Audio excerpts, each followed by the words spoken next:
Hey guys, well, as it was pretty well requested, I'm going to do a bit of a walk around video today on my VS drift car. Wasn't expecting quite the response from the post that I got, but here we go. So first of all, it's a 1995 Holden VS Commodore. It is V6 Ecotec T5 manual. Exterior mostly stock. Obviously it's got some fancy wheels on it. Don't have a SS lip kit, but do plan to get one eventually, hopefully sooner rather than later. Both quarters are pretty sad. Don't think there's one straight panel left on the car anymore.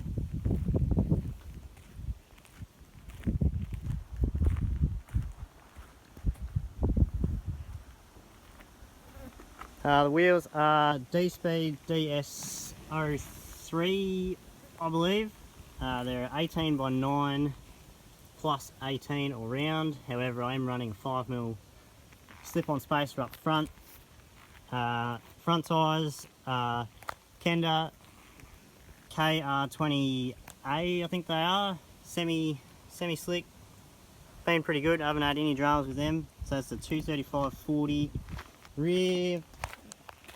Run 215s, 45 profile, so on the 9-inch rim they actually got a decent amount of, or kind of stretched, not really, but the fitment is pretty spot on, I reckon.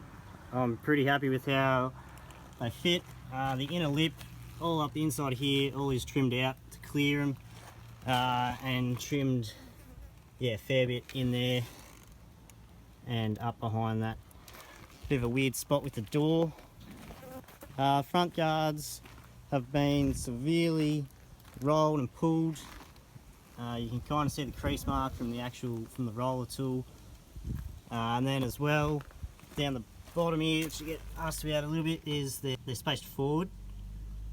So what that does is actually causes the rest of the guard to bulge out right in the centre, because it's got nowhere else to go. But consequently that closes up the bonnet gap a fair bit, which isn't great, but that's alright. Bonnet do have bonnet pins. They're just a simple push button one, but they're pretty crap, would not recommend. Brakes on the car are stock. Only thing worth noting is that they've got slotted and drilled rotors, which are full eBay spec. They're literally the cheapest rotor I could possibly find online, but they've been good. Rear is, yeah, same, just stock. Does have the dual caliper set up in there for the hydro.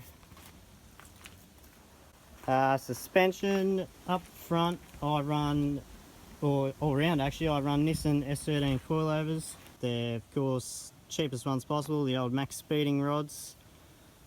They've been pretty good. I haven't had any troubles with them. They almost a direct bolt into the early Commodores. There's some mods required, which I'll detail a bit. I'm not sure if that's going to be able to show you or not. And then up in the, for the top of them, I designed some plates and had them laser cut to adapt to the 3-bolt pattern. So they're just some 10mm thick aluminium. It's not my idea at all, but that's what I did. You can see them in there. I modified this lower brackets to gain some more height because they were absolutely slammed, and even as it is, the shock, or the actual coilover, is only halfway threaded into that lower mount, which I'm not a fan of, but haven't broken off yet, so we're still good. Also, I've got 40mm extended lower control arms. So they're just 6mm plate bolted on. That's pretty bloody simple. And then recently I've put some Showtime spec knuckles in the front, shorten my castor arms 15mm, and replace all the bushes with SuperPro ones because the old ones were getting pretty flogged out. But all the videos I've posted online before this have just been the coilovers and the extended dial control arm and the tie rods obviously, but stock knuckles. So yeah, if you're starting out, you really don't need knuckles on these cars. They got decent enough lock to start out with. Moving on to the engine bay, it's pretty tidy. I've tried to put a bit of time into this. Engine is, for the most part, it is a stock Ecotec, nothing special about it. Got pacemaker extractors. Do have a MACE 25mm manifold spacer, but you can't notice anything through the seat of the car, not that I've found. Just the NGK leads, but that's it. It never been opened, no roller rockers or anything. Stock throttle body. Oh, it does have the good old pod intake with a custom airbox I made, which actually seals up against the bonnet. You can see the evidence marks, which was a pain in the ass to make, but looks good in there. Got the Radiator Overflow hides down here now, it's deleted from over there. I actually rotated the fuse box 90 degrees, cleaned up that tub just a little bit, and this car used to have ABS as well, hence the dodgy looking brake lines, but filled up all those holes and all that. Heater core delete, so just a looped hose, no AC, so compressor's gone. Do run a catch can, which is pretty basic setup, just both rocker covers vented into there, and then just blocked off the standard ports and all that. The PCV valve inside the plenum there is blocked off as well. I've got this radiator cover that I made, just tidies up a bit. And there's the bonnet pins, just a little bowl type thing. Relocated battery and a typical Commodore rusted out battery tray. Custom made strut brace. That's about it under here really. On the blanking plates, all in those holes from the old heater and AC stuff. Yes, that's the engine bay. So rear suspension on this, it is still a solid axle, live axle. So obviously no camber, no tow, none of that. Just send it and drive. Biggest mod to this car definitely is the S13 rear coilover conversion. So I chopped out the factory shock tower and welded in some new strut towers to suit the coilovers. So that was a fair amount of work. Then a custom strut brace also, which matches the front one. But that all turned out really nice, happy with that. And once again, the cheap eBay coilovers, which for the rear of this aren't great. It is way too bouncy. The right rear shock seal has blown out the first time I drove it, but you gotta expect that. And then custom mounts down there on the diff as well. Panhard bar has been, I shortened it first, but that was wrong obviously, then extended it. So it's just got a rod end on there for fine adjustment, but once it's set you don't need to touch it. Diff gears, I still run 308 diff gears in this car. Mini spool, not welded. I've got adjustable upper control arms, which I made. I need to make some new ones though, because they keep coming loose, can't keep them tight. Everything else under the back there is stock, so it's literally just the upper control arms and the coilovers. Stock bushes everywhere. What else? That's it for for the back end. So the rest of the driveline on this car is stock as well. It has stock clutch, stock T5 box, stock drive shaft obviously. Floor of the car has been notched to suit the height that I'm at. The drive shaft or the uni and the yoke on the front of the diff there smashed the floor quite severely the first time I drove it after it was lowered, because I originally used to run just chopped springs in the back of this, which was rough as guts, but it did work. The battery, that's the new battery location, just a single power light at the starter and earth there obviously. I have a Showtime Customs and Fabrication half-cage, so they did that for me. That was pretty short notice, so thanks to them for that. This year I've since added in harness bar, so I can run some harnesses now, and some bolt-in door bars that look the same, so they're got a couple bends in them. They were time consuming to make, but pretty happy with how they turned out. I run a replica Sparko seat, so nothing fancy, it's just bolted to the stock rails. Replica Sparko steering wheel. I've got VY, VZ, SS pedals in there. I've got race whip 5-point harnesses. Don't have the 5th point hooked up on the passenger seat obviously. Stock cluster everything. Do have a digital water temp gauge. Got switch over there for the fans. I've got eBay short shifter for the T5 and custom made hydraulic handbrake setup. So that's just a 3/4 master cylinder that you'd find on like a trailer. And the steel hardline, which is just a rear brake line out of the parts car, but instead of going to the master in the engine bay, it comes in here to there.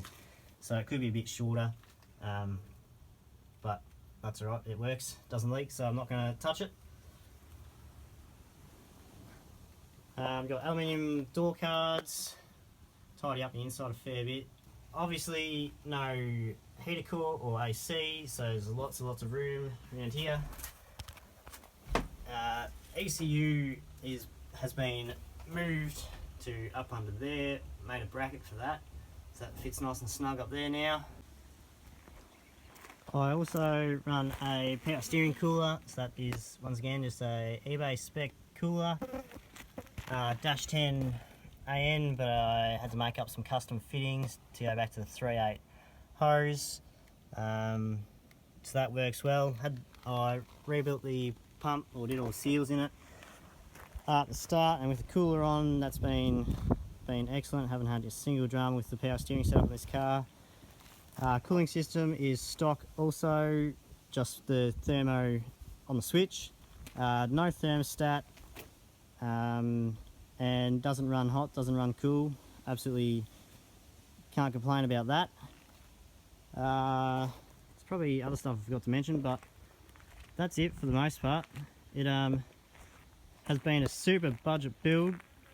It's the cost is probably getting up there now, but it's still only be in it for a few grand, so very cheap drift car, and it does perform quite well for what it is.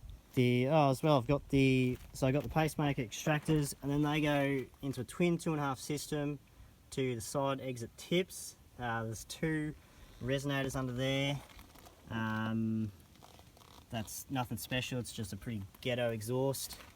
It works.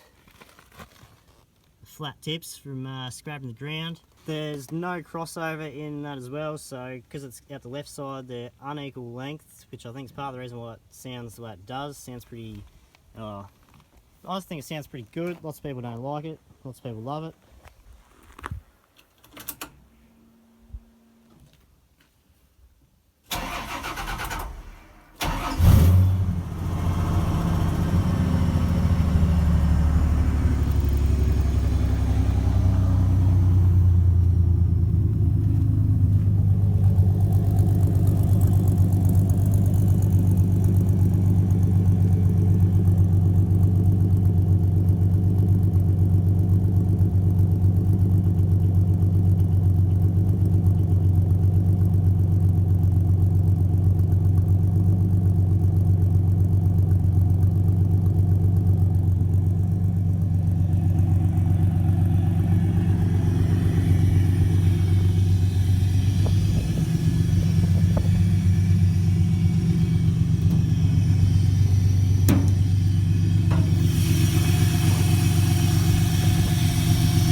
Nothing special under the car here, just so you can see the dodgy exhaust. Stock, everything there, see the extractors, that's the castor arms, well shortened, SuperPro bushes, extended control arm, extended tie rods, the plates for the door bars, that's the coilovers up in there, so you can see the shock only threaded halfway in, and you can see the mods there. I did re-drill the holes.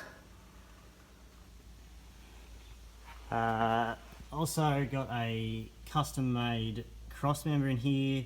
That's probably the most pointless mod on this car, but it was a bit fun to make, so it looks pretty good. That's new trans mount.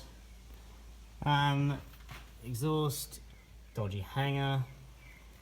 Center bearing has been spaced up to change the angle a bit. Bolts to the battery box and the battery clamp. See where the tail shaft used to rub, or it still has rubbed there previously. Notch in the floor. There's the upper control arms. Obviously no springs in there anymore. Custom mount for the coilovers. Dual caliper setup. And the coilovers. Also see the steel hardline for the dual calipers. That just follows all the factory lines along there. Thanks for watching, guys. Hopefully that's what you're after. Any questions, just let me know. I'll put a few clips of it drifting in at the end here. Cheers.